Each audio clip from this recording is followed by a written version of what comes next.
Hey everyone, welcome to the series you've been waiting for. Europe in Flames, the hidden side of World War II that stayed locked in classified vaults for 80 years. I'm talking about the mission so crazy, so dangerous, and so effective that even today, history books barely whisper their names. This isn't the war you saw in the old newsreels. This is the Shadow War, the one fought by artists, scientists, Native American code talkers, ski commandos, and spies who could start a coup over martinis in Casablanca. And yeah, a lot of these files only got declassified in 2025. So what you're about to hear is brand new to almost everyone on the planet. Let's set the stage. It's 1939. Hitler's rolling across Europe like it's a Sunday drive. Britain's on the ropes. Stalin's playing both sides. And in Washington, President Roosevelt knows one terrifying truth. The regular army isn't going to be enough. We need something the world has never seen before. An organization that can sabotage, assassinate, lie, bribe, and blow up anything that keeps the Nazis breathing. So in 1942, FDR creates the Office of Strategic Services, the OSS. Think of it as the CIA's wild older brother who drank too much, smoked too much, and never followed the rules. Wall Street bankers, Hollywood makeup artists, college professors, and pro baseball players all got the same phone call. Pack a bag. You're going to war. These guys didn't just fight, they rewrote the rulebook. They turned painters into the ghost army that fooled Hitler with rubber tanks. They sent Norwegian commandos on skis to stop Hitler from getting the atomic bomb. They cracked Japan's most secret codes and knew exactly where the Imperial Navy was having breakfast on June 4th, 1942. And tonight, in part 1, we're starting with the mission that scared the Allies more than the Blitzkrieg itself. The night a handful of men in white camouflage stopped Adolf Hitler from building his own nuke. Because if they had failed, we might all be speaking German right now. Coming up in just a moment, Operation Gunnerside, the real-life heroes of Telemark.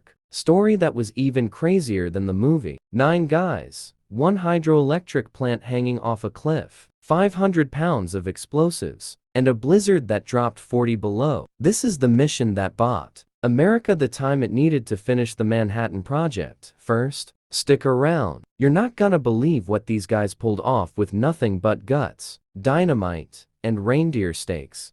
February 1943. Telemark, Norway. 700 feet straight down a cliff face sits the Vemork hydroelectric plant, the most heavily guarded factory on the entire continent. Inside those walls, Nazi scientists are cooking up the one ingredient they need to build an atomic bomb before America can.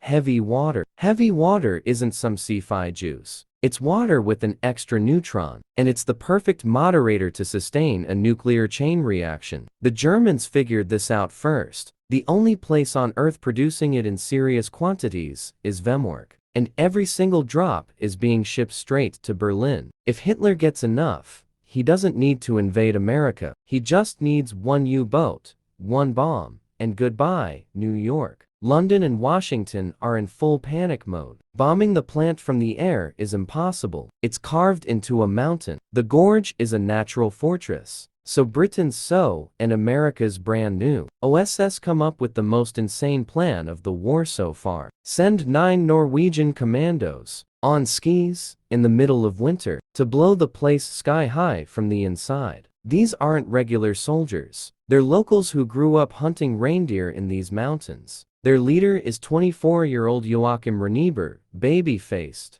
calm as ice, already a veteran of 2 failed attempts to reach Vemork. The first attempt, Operation Grouse, ended with the team eating moss and reindeer lichen for months just to stay alive. The second, Freshman, was a disaster. 2 gliders crashed. Survivors were captured, tortured, and executed under Hitler's commando order. Now, it's Gunnerside, the 3rd try.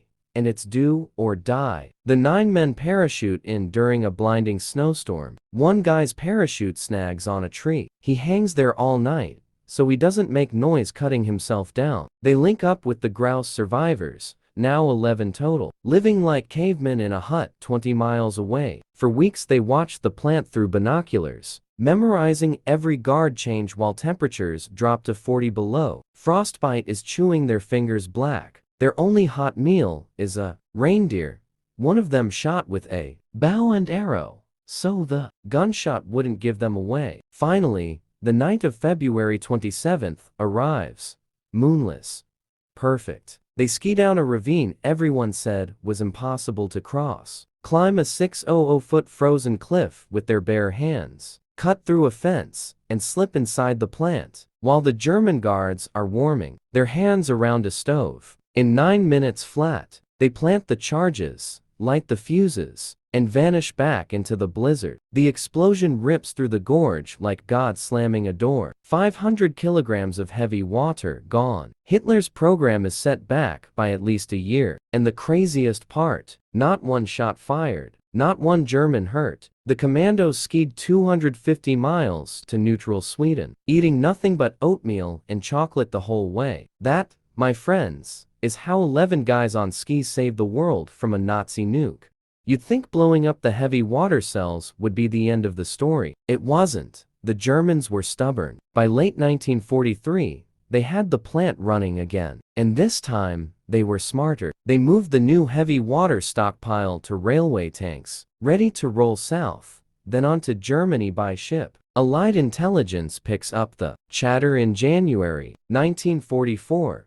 One ferry crossing, Lake Tinch. The SF Hydro is scheduled to carry every last barrel of rebuilt heavy water, plus 40 tons of equipment, straight to the Reich, if that boat makes it, across the 90-mile lake and onto a train in the south. Hitler's nuclear program is back on schedule. The order comes down from London and Washington: sink the ferry, no matter the cost. The same Norwegian resistance team that pulled off Gunnerside gets the call. Joachim Reneberg is back, along with Knut Hauklid, the ice-cold explosives expert who stayed behind after the first raid. This time, there's no ski-in, no cliff climb. They have to board the ferry like regular passengers, plant a bomb low in the hull, and get off before it blows. All while, German soldiers are riding shotgun. February 20, 1944, Sunday morning. The lake is glass calm, frozen mist hanging in the air. 53 people are on board.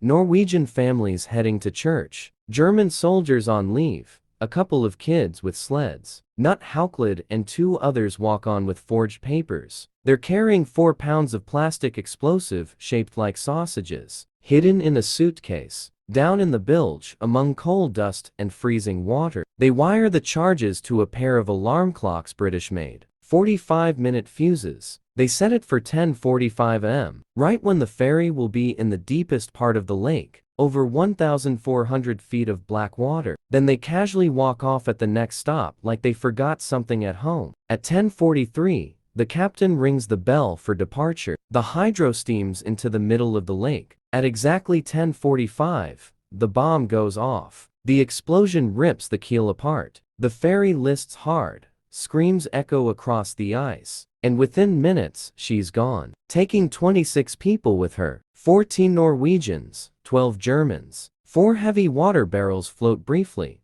then sink forever. The Germans never recover a single drop. Church bells were ringing in the villages when the news hit. Some Norwegians wept for the civilians lost. Others whispered that the price was worth it, because the alternative was Hitler with the bomb. Knut Hauklid skied into Sweden that same night. He never talked about the ferry for the rest of his life. And that, ladies and gentlemen, is the mission that finally killed the Nazi atomic program for good. Next part, we leave the snow and head to the New Mexico desert. Because now it's America's turn to build the bomb, and the clock is ticking louder than ever.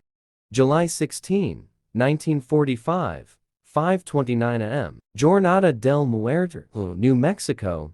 Journey of the Dead Man. A 100-foot steel tower stands alone in the middle of nowhere. A plutonium sphere the size of a softball hanging at the top. Nicknamed the Gadget, it cost $2 billion and the sanity of every scientist who touched it. Around the tower, in bunkers 10,000 yards away, the greatest minds in history are hiding behind welding glass, Oppenheimer, Fermi, General Groves, even a young Richard Feynman, clutching a truck windshield as his only eye protection. They've all placed bets on whether the bomb will fizzle or ignite the atmosphere and kill every living thing on Earth. The odds on total planetary destruction? 1 in 3 million, Fermi says with a shrug. Good enough. Oppenheimer hasn't slept in days. He's down to 90 pounds, chain smoking, quoting Hindu scripture under his breath. His security badge lists his name as J. Robert Oppenheimer, but the guards just call him the skeleton. Countdown hits 0. For one frozen second,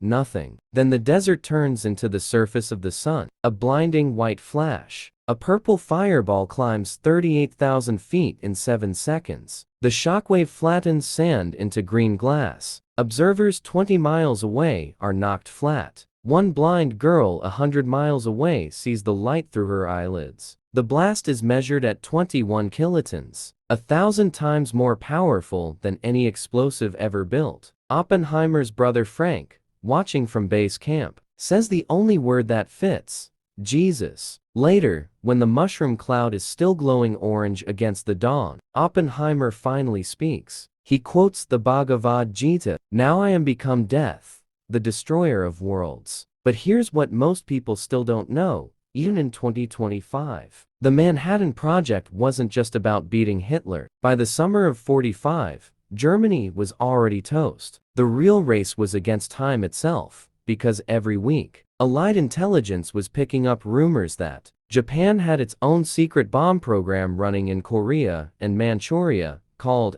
F-Go. Declassified 2025 files show we were terrified. Tokyo might detonate a dirty bomb in San Francisco Bay, or on the invasion fleet, heading for Kyushu. Trinity proved we won the race, but it also changed everything forever. Next part, the Ghost Army, the 1,100 American artists, actors, and sound guys who conned Hitler with inflatable tanks and Hollywood magic, and saved 20,000 GIs doing it.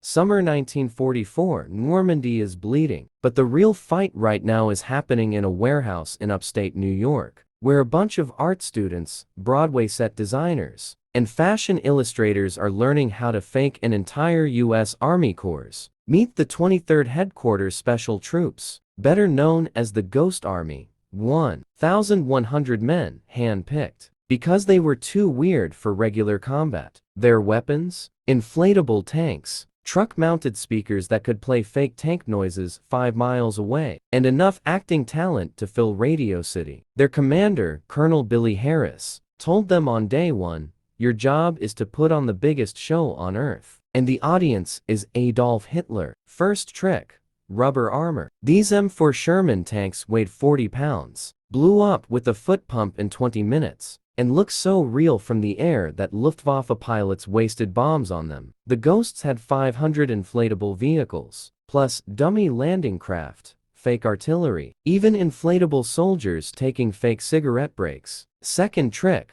sonic deception. 2 companies of sound engineers drove around in half-tracks loaded with massive amplifiers wired to records cut at Fort Hancock. One recorder, and Third Army on the move, played clanking treads, shouting sergeants, and revving engines loud enough to convince German listening posts that Patton himself was coming for dinner. Third trick: pure theater. Soldiers wore fake division patches, painted phony headquarters signs, and hung out in French cafes, accidentally dropping false info. One guy, fashion designer Bill Blass, yes, that Bill Blass, spent nights sewing 4th Armored Division patches while sipping Calvados with locals. Their greatest hit came in March 1945, Operation Viersen. The Ghosts had to convince the Germans that the U.S. 9th Army was about to cross the Rhine 20 miles north of the real crossing. For 4 days, they impersonated 2 entire divisions,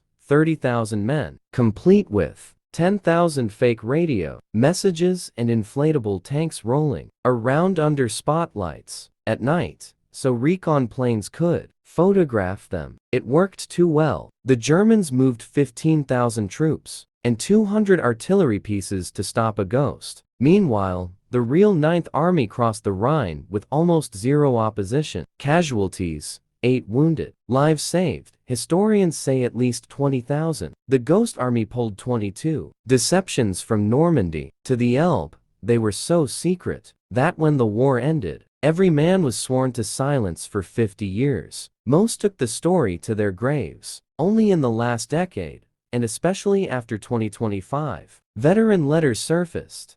Did we learn the full truth? Next part. The night a bunch of American college kids in parachutes jumped into Nazi-occupied France with suitcases full of cash and orders to start a revolution.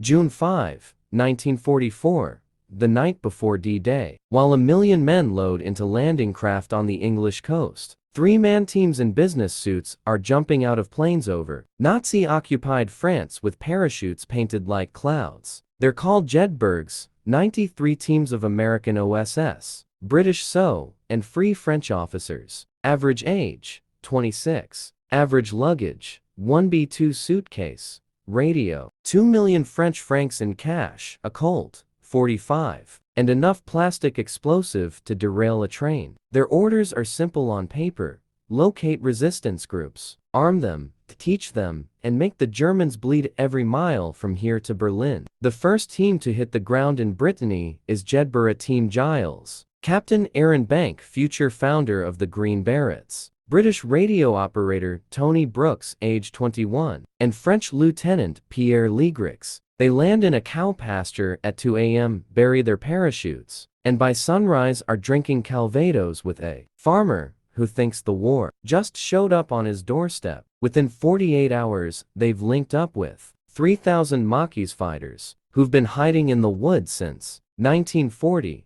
Within a week, they've got them cutting rail lines, blowing bridges, and ambushing convoys. The formula is brutal and brilliant. One Jed team arms 3,000-8,000 resistance fighters. Those fighters derail 800 trains in 3 months. Every derailed train delays a panzer division by 2 days. 2 days is enough for Patton to drive 50 miles. By August, the Jedburghs are everywhere. Team Aubry in the Alps teaches shepherds to drop hand grenades into German staff cars. Team Packard in central France calls in Typhoon airstrikes from a hayloft while drinking homemade cider. One team, Bugatti, spends 6 weeks living in Ashto cellars, coordinating drops of Sten guns and gammon grenades by moonlight. The cost is savage. 31 Jedburghs never come home. Some are betrayed, tortured in Gestapo cellars, and shot wearing civilian clothes, automatic war crime under Hitler's orders. Others simply vanish in the chaos. But the payoff is staggering. Declassified 2025. OSS summaries credit the Jedburgh network with destroying more German rolling stock than the entire 8th Air Force, at a cost of a few hundred parachutes and some very brave 20-somethings. When Paris rises in August 1944, it's Jedburgh radios that coordinate the uprising, so the Free French tanks roll down the Champs-Élysées instead of getting slaughtered street by street. Next part, we cross the Atlantic to meet the original unbreakable code, the Navajo code talkers, because the Pacific just got a whole lot louder. Guadalcanal, August 1942. The first night the Marines land, Japanese infiltrators are already inside the perimeter, speaking perfect English, shouting fake orders, trying to get companies to shoot each other in the dark. By morning, the radio nets are chaos. The Japanese are listening to every frequency, breaking simple English codes in minutes. One Marine battalion loses half its officers because the enemy knew their exact movements before they made them. Enter 29 Navajo men from Arizona and New Mexico, who just stepped off a train in Marine fatigues. They aren't here to fight with rifles. They're here to fight with their language. The idea came from Philip Johnston, a World War vet raised on the son of missionaries on the Navajo reservation. He knew Navajo had no written form, was spoken by fewer than 30 non-Navajos on Earth, and its grammar and tones were impossible for outsiders to mimic. The Marines tested in combat conditions. Navajo speakers send messages. Others try to translate. 0 success. The Corps declares it unbreakable and recruits hundreds more. The code isn't just substitution, it's layered. Common military terms get brand new Navajo words. Submarine equals iron fish. Tank equals tortoise. Bomber equals buzzard. America equals our mother. Hitler equals crazy white man. A single Navajo could transmit a 3-line English order in 20 seconds. It took machines 30 minutes. At Iwo Jima, 6 code talkers worked nonstop for the first 48 hours, sending and receiving over 800 messages with 0 errors while shells fall around them. Major Howard Connor, 5th Marine Division signal officer, later says, were it not for the Navajos, the Marines would never have taken Iwo Jima. But it's Saipan that becomes legend. When a Japanese unit breaks through and surrounds a Marine command post, the only way out is a Navajo radio call. Under fire, Private First Class Chester Nez calmly transmits coordinates for artillery to fire directly on his own position. The barrage wipes out the enemy and saves the battalion. He earns a Purple Heart and never brags about it. The Japanese never break a single message. Not one. Chief cryptographer Captain Sadamu Takahashi later admits they spent the entire war believing the U.S. had some kind of super encoding machine. The program stays classified until 1968. The men are forbidden from telling even their families. Many go home, work as ranchers or teachers, and die without ever getting a parade. Only in 2001 does Congress finally award them gold medals. By then, only a handful are still alive to accept. Next part, the 18 hours in April 1942, when 16 B-25 bombers took off from a pitching aircraft carrier and changed the entire Pacific War forever. April 18, 1942, 4 months after Pearl Harbor, America is still reeling, losing on every front, and the Japanese Empire looks unstoppable. Then, at 8:20 a.m., 500 miles east of Tokyo, the aircraft carrier USS Hornet starts pitching in heavy seas. On her deck are 16 Army Air Force's B-25 Mitchell bombers, medium bombers that have never, ever taken off from a carrier in history. The plan is pure insanity. Lieutenant Colonel Jimmy Doolittle, stunt pilot, PAAHDAADDDDHEHE, engineer, and the only men crazy enough to volunteer, convinced the Navy to let Army bombers launch from a Navy carrier, hit Japan, then fly another 1,200 miles to China. The original launch point was supposed to be 400 miles out, but a Japanese picket boat spots the task force at dawn. Admiral Halsey has 2 choices: turn back or launch right now. 10 hours early, with no chance the planes can reach China on the fuel they have. He gives the order, launch them. One by one, the twin-engine bombers roar down the 467-foot deck. The last plane's prop clips the wave tops as it lifts off. Sailors cheer like it's the World Series. For the next 5 hours, 16 crews fly low over the Pacific, skimming waves to stay off radar. At noon, Tokyo time, air raid sirens scream for the first time in the war. Japanese citizens look up and see American bombers overhead. Factories in Tokyo, Yokohama, Nagoya, and Kobe erupt in flames. Damage is light, about 50 buildings, but the psychological shock is total. The myth of the sacred homeland is shattered. Japanese schoolkids are suddenly digging air raid trenches instead of singing victory songs. The real cost comes after. With no fuel margin, every crew has to ditch or bail out over China. 1 plane lands in Vladivostok and gets interned by the Soviets. 8 raiders are captured by the Japanese, 3 are executed. 1 dies in captivity, but 70 men make it home. Many thanks to Chinese villagers, who hide them from Japanese search parties at the cost of entire villages being burned in revenge. Doolittle thinks he's failed because he lost all the planes. When he lands back in the States, they pin the Medal of Honor on him instead. The raid forces Japan to do 2 fatal things: pull 4 fighter groups back to defend the home islands planes that were desperately needed at Midway, and greenlight the Midway operation to eliminate the American carrier threat once and for all. In other words, 18 hours of pure American audacity set the stage for the biggest naval upset in history.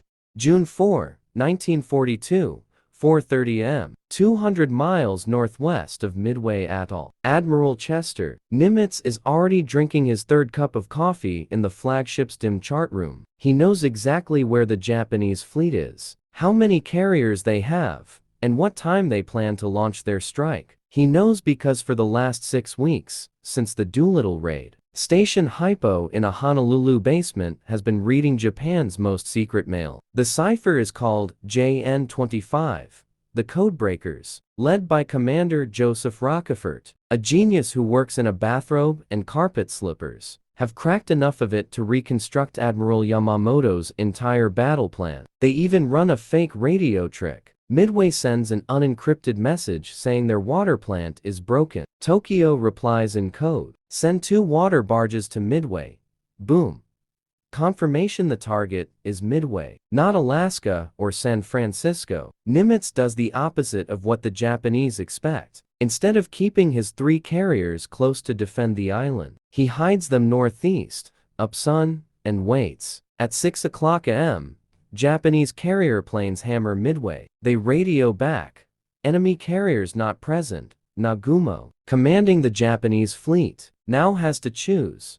Rearm his reserve planes with bombs for a second strike on Midway, or torpedoes for ships that might appear any second. He hesitates for exactly 20 fatal minutes. At 7:02 am, an American buy, Catalina spots the Japanese fleet and radios in plain English. Many planes heading Midway. Then, at 10:22 am, 3 squadrons of U.S. dive bombers Torpedo 3, Torpedo 6, and Torpedo 8 arrive at different altitudes, almost by accident. Torpedo 8 attacks first, low and slow. Every single plane is shot down. Only one pilot, Ensign George Gay, survives, floating in the water with the front row seat to history. While Zeros swarm the torpedo planes, the Japanese flight decks are littered with bombs, fuel hoses, and armed planes. Then, at 10:25 am, 37 dauntless dive bombers under Clarence McCluskey fall out of the sun screaming straight down. In 5 unbelievable minutes, Akagi 3 direct hits, flagship explodes. Kaga 4 hits, turns into a volcano. Saru 3 hits, deaden the. Hiryu fights back and damages Yorktown, but by nightfall she's burning too. 4 Japanese fleet carriers, the same ones that hit Pearl Harbor, are gone. 300 planes and Japan's best pilots are at the bottom of the ocean. America loses 1 carrier and 150 aircraft, but the war just flipped. Next part. The silent service, the U.S. submarine wolfpacks that strangled Japan's economy and made surrender inevitable long before the atomic bombs. While the carriers get all the glory, the real killers in the Pacific wear black pajamas and never surface in daylight. By 1945, the U.S. Navy's submarine force, just 1.6% of the service, has sunk 55% of all Japanese shipping, 8 million tons, more than every carrier, bomber, and surface ship combined. They do it so quietly that by August 1945, Japan has 6 weeks of rice left for 70 million people. It starts bad. In 1942, our Mark 14 torpedoes are junk.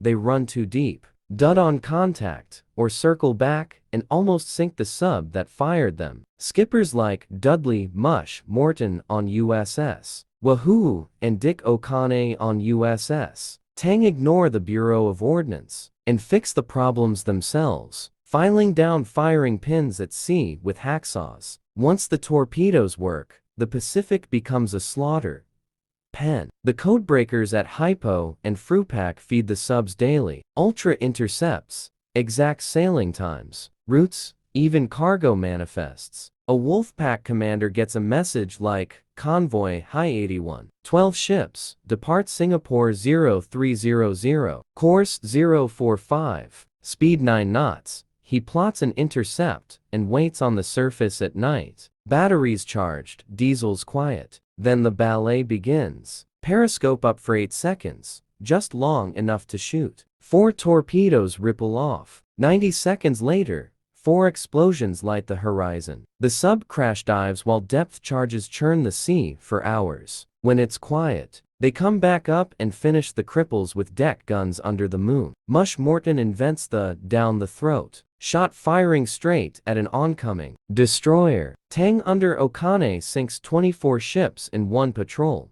Still the record. Sam Dealey on Harder sinks 5 destroyers in 5 days and earns the Medal of Honor posthumously when he vanishes on his next run. The numbers are apocalyptic. 1,100 plus Japanese merchant ships gone. Oil imports drop from 5 million barrels a month to almost zero. Steel, rice, ammunition, everything stops. By spring 1945, Japan's railroads are burning coal meant for steel mills just to keep trains running. Civilians are eating acorns and sawdust. The Imperial Navy is literally tying ships to piers because there's no fuel oil. Admiral Lockwood, Comsubpac, tells Congress in closed session, "We have achieved a blockade tighter than anything in World War I, and we did it with 50,000 men and 300 submarines. When the atomic bombs fall, Japan is already a starving corpse. The bombs end the war fast, but the submarines made surrender the only possible choice." Next part,